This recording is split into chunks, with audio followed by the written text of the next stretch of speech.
This is a house in New York. It was built in 1854 and designed by Richard Morris Hunt.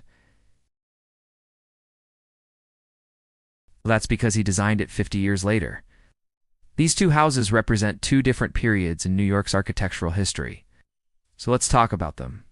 New York was first inhabited by the Lenape people for over 10,000 years before European colonization. Italian architecture was all the rage in the 1840s and 50s, featuring decorative elements like the ones you see here. During this time, New York experienced a building boom with the construction of new commercial and residential buildings to accommodate the city's growing population. The Hudson School was a group of American landscape painters who were inspired by the natural beauty of the Hudson River Valley. Their paintings were in stark contrast to the popular European Romanticism of the time. The Five Points neighborhood became a hub for wealthy merchants and the elite. But sadly, it was also known for its extreme poverty and overcrowding. In 1848, the structural engineer John Augustus Roebling opened the Brooklyn Bridge, an engineering marvel that at the time was the longest suspension bridge in the world. The first skyscrapers were made possible by new technologies, such as the elevator and steel frame construction. From the Grand Federal Era to the rise of skyscrapers and the birth of modernism, New York's architecture reflects the city's status as a global metropolis. The Woolworth Building, one of the tallest buildings in the world, was completed in 1913.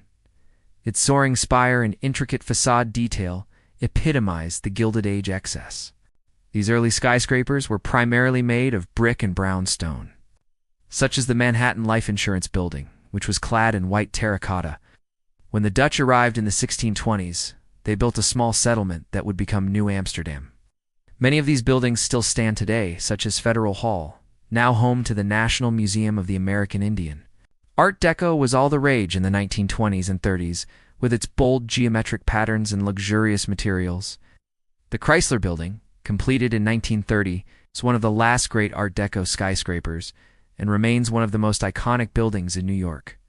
The city's first architect was the Dutch colonial engineer and surveyor David D. Forrest, who laid out the town plan and designed many of the early buildings. The first half of the century saw the rise of Greek Revival architecture, which emphasized the classical orders and symmetry. These buildings were often 3 or 4 stories tall and featured elaborate ironwork and stone detailing. Many of these brownstones still stand today and are some of the most iconic symbols of New York architecture. This style is exemplified by the New York State Capitol building with its imposing facade and grand staircase.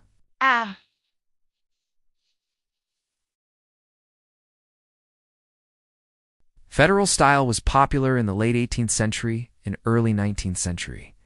Characterized by its symmetry, balanced facades, and classically inspired details. As the 19th century progressed, new technologies and materials allowed for even grander and more ornate architecture. But as the century wore on, new styles emerged. By the 1860s, the brownstone was introduced to the city. It quickly became the preferred material for middle-class row homes. In the art world, the mid-19th century was a time of great change and innovation.